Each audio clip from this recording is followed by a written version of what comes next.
Module 9 is entitled Interpersonal Negotiation.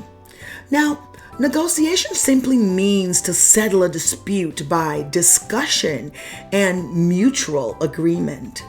Because conflicts arise in every facet of life, negotiation can be employed far beyond purchasing a car or settling the terms of a new job.